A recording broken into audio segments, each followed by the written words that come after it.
The only thing anyone seems to know about Last Year at Marienbad is that it's a maze of mirrors and dead ends.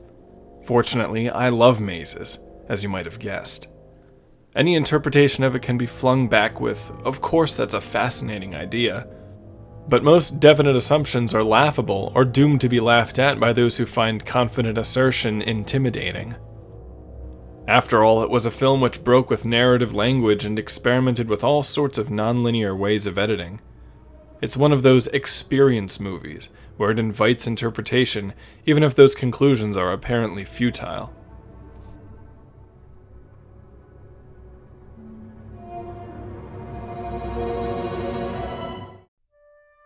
However, Marienbad isn't just one thing, but it is many things layered over one big thing. There is an idea that has slowly gained credibility in my mind ever since it was put forth to me by a professor in school. That the origin, the base of Last Year at Marienbad, is Adolfo Bioy Casares' 1940 novella, The Invention of Morel. This truly great work of literature is a science fiction tale of horror and deliberate obsession. In it, a man finds himself on an island populated by people who seem to be ghosts. In fact, what he is seeing is a three-dimensional recording being played back. These are solid corporeal shadows created by a machine invented by the titular Morel. The narrator falls in love with one of these shadows, Faustine. He follows her around, mourning that he cannot be noticed by her and be with her. The dark secret of the machine is that any living thing it records soon decays and falls apart. In the end, the narrator chooses to be recorded interacting with Faustine so that their images can be together forever. Casares was inspired by his own image love to Louise Brooks, the silent film star. The Invention of Morel illustrates the destructive potential of just such a love, similar to the topic I discussed in my Bride of the Otaku video.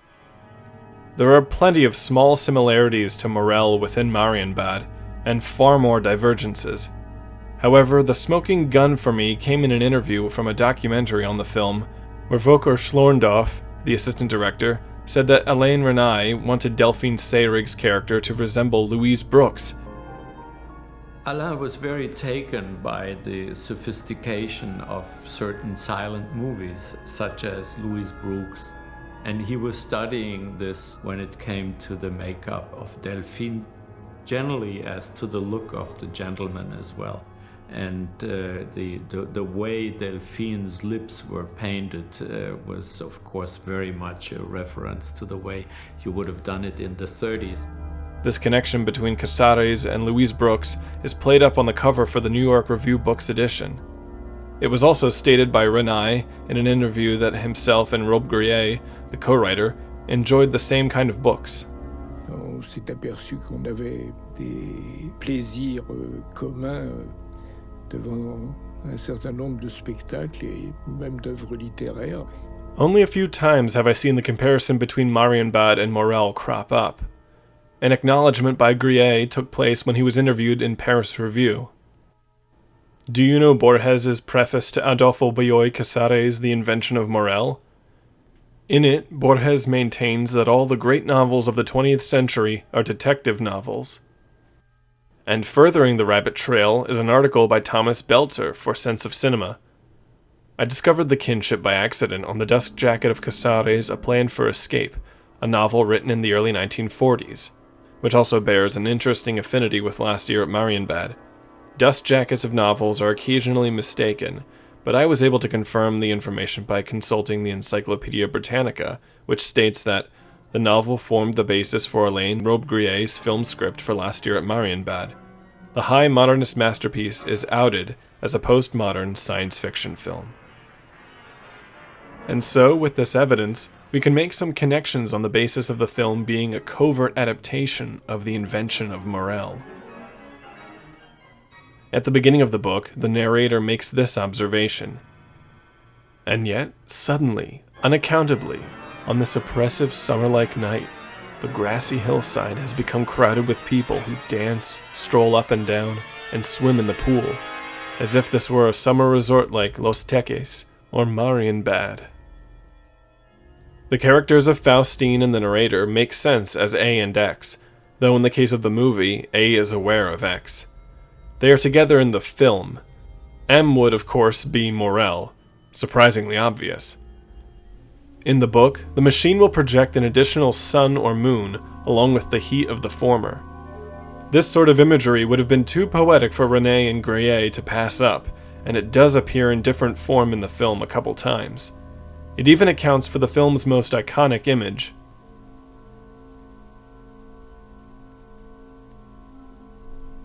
Other anomalies in Marienbad which are derived from Morel are the robotic behavior of the guests, how they freeze and then start again, as if the machine has gotten stuck during playback.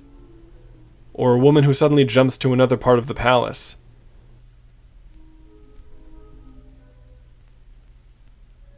There is even a moment when we see A looking out a window at herself and X walking the grounds.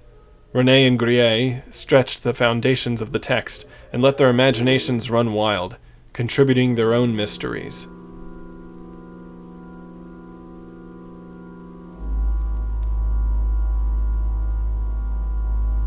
We do not have a specific solution to the mystery, thankfully, since, as David Lynch would say, mystery is like a goose laying golden eggs.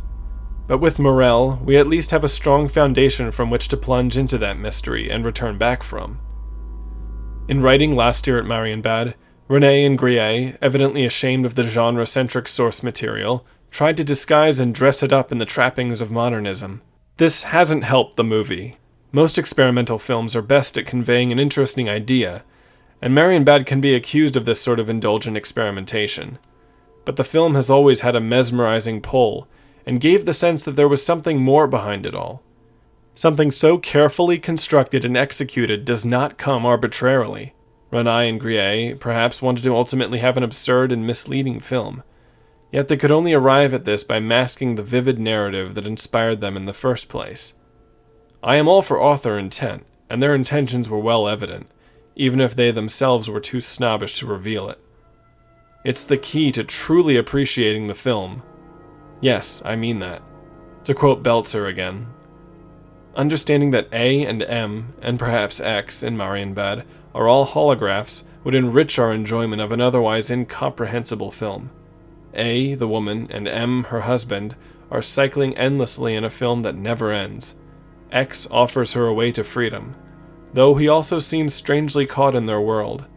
He is able to alter the scenarios through the power of suggestion. There are other ways to interpret the film, beyond the Morel connection. For instance, some have called it a meditation on memory, or the repression and remembrance of a past trauma. The latter aspect came dubiously from Grillet and his own proclivities. But as it appears in the film, it injects some intriguing menace into the maze. I believe the connection to Casare's The Invention of Morel gives the film new life and rescues it from its opaque infamy. It may help for those previously set against the film, and may probably anger those who value its obscurity. I can live with that.